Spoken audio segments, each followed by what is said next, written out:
Hey, what's up, guys? How's it going? So we're going to be covering the what to do when KVK is coming guide of the year kind of thing, right? So what are you gonna do? You know, if you got a three-way KVK coming up, what the heck are you gonna do? All right. Well, here's what I do. All right. First things first. All right. You do not lose your leader unless you're like me and you lose your leader every KVK.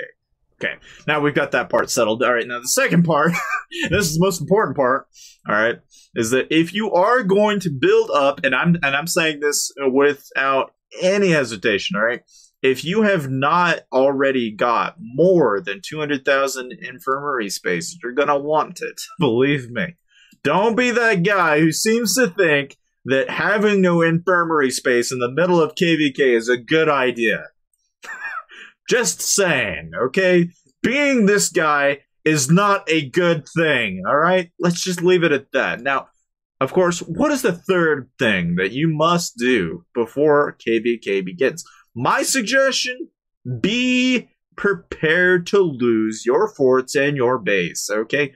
90% of the time when KVK shows up, you better have a battle plan. And I say a battle plan as in you had best know what base, what forts, as a kingdom, not as guilds, as a kingdom, okay, of who is going to protect what. Now, I'm not saying that, you know, every kingdom is this way. I know some kingdoms are a little bit more hostile than others, but generally speaking, if you are going to go for a single fort, and maybe you're trying to aim for a fort, if you are one of those guilds out there that can hold a fort for that matter, okay, the one and only thing I recommend is that if you are going to hold the fort as long as possible, but when possible, let the enemy come by, take the fort, and then you guys will counter rally in order to avoid losing the fort.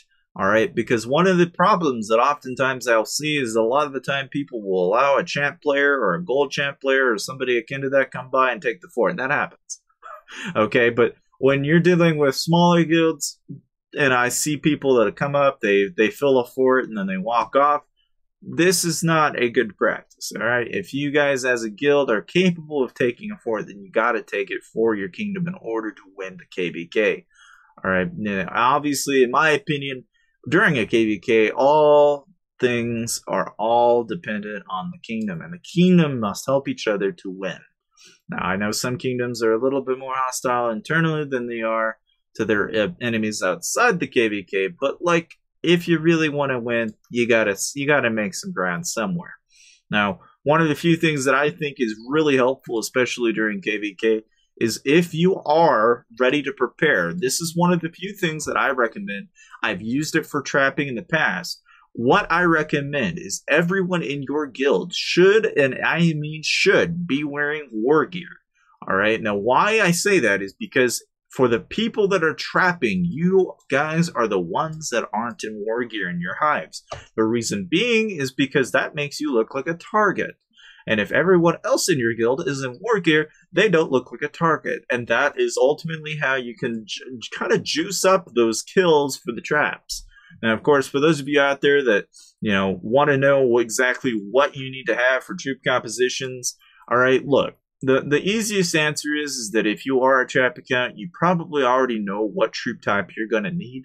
But most importantly, most of the time, it's all tier 3 reinforcements, all right? For those of you that like to be a little bit more mobile and you like to move around, then you don't want reinforcements. And that's hoping that, of course, you know what you're doing. All right. For those of you out there who don't know what they're doing, I really do hope you do.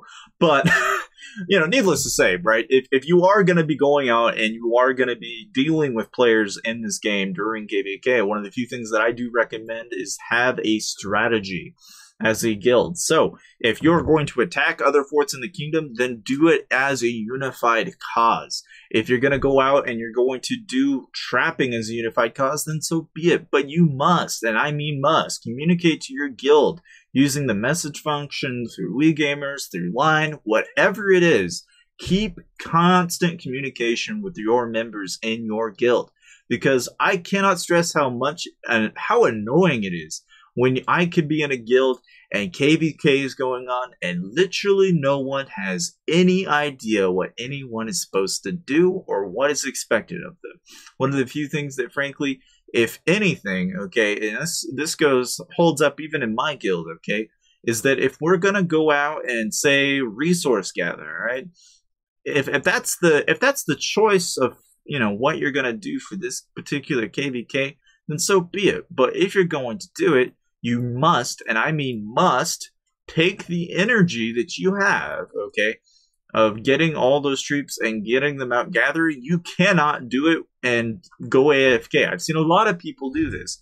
Do not do that, all right? If you are going to gather during KVK, you have to go to the enemy kingdom, and then you must stay online when you are gathering, because people will tile hit you, and you will lose stuff, okay? If you are going to go out and gather, you need to be smart about what you're doing. A lot of the time, you know, during dead KVKs, you might be able to get away with it, but a lot of the time, you're going to get soloed on those tiles.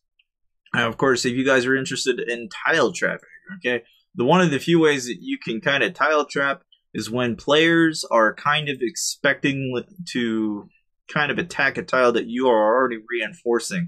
One of the few things that I love to do is if I know a guy is sending a certain particular troop type on my tile, say I'm sitting there and I notice he sends cav range, okay, you can send his counter, which would be range, right? And then essentially put a tiny bit of cav in there if you wanted, and the hope that essentially you'll counter all that cavalry and completely wound the hell out of it.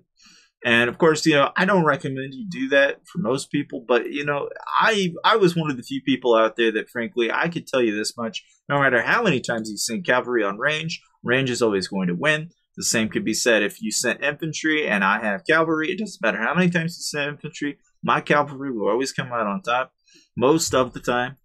All right. And you know, with that being said, all right, it's just important that if you are going to be doing KVK, you must coordinate. Now, of course, what is the last tip of advice I have for you guys out there that are starting KVK or at least haven't done it yet, is that you must, and I mean must, have a guild that is able, and I'm saying able, to essentially reinforce you or send resources or vice versa. Okay, a lot of the time I think, for some reason anyway, I've noticed where guilds will be very... they either don't have a battle plan, they don't do anything, they sit around, or they just completely ignore each other. And frankly, I've often found myself in these situations where it is more fun, okay, to get in a group of friends, take 3 or 4 people and just go around and hit hives, or hit a single player and go after people in unified groups. I don't really think it's as much fun, at least in my opinion anyway, to go and do everything solo. I mean, if anything, I think a lot of you guys, if you are in a guild and you're doing everything solo, it's kind of boring. I mean, if you're going to do something, go out, do rallies, get your guild together, do things together. That's just makes, I mean, it's really common sense. But I've seen it a lot in different guilds that just don't have that same kind of unified coalition. And really, it just bums me out. But, of course, you know, let's talk about something a little bit more, you know, a little bit more to the point, right? Because again, a lot of you guys are probably think, but what exactly could I do, right, about my KVK that would make it better? How could I get that solo war 3 as quick as I possibly can? I mean, one of the few ways that you could do it, and this is how I do it anyway, is that if you're like me, you don't have a leader, you're screwed. You can either reinforce people, okay? You're gonna get points anytime they take a hit. And really, that's not a bad chunk of points that you can be getting there. But of course, you know, reinforcing forts, even if it's one troop, okay, you will get points from that base or that fort or whatever it may be, and multiple kingdoms even if that's really where you want to go with it. You know, you could go to your main kingdom, put troops in there, and then, you know, stay there, and then maybe you want to go to the enemy kingdom, and maybe your guild takes a fort. You know, that's an option too. But you know, of course. Another thing, and this I stress this a lot too, is that if you are interested in getting that solo war 3 in a ridiculously short period of time, don't neglect tiles.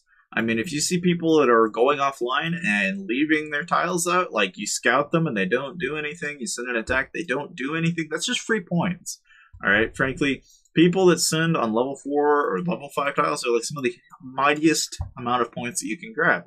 Of course, just make sure that you never, ever, ever, ever, and I say this during KVK, I will threaten anybody with this, never hit somebody that is annex scouted. Because I have, frankly, had more people in my pastime, in my guild, make that mistake, and frankly, it is the worst mistake you could ever make in this game.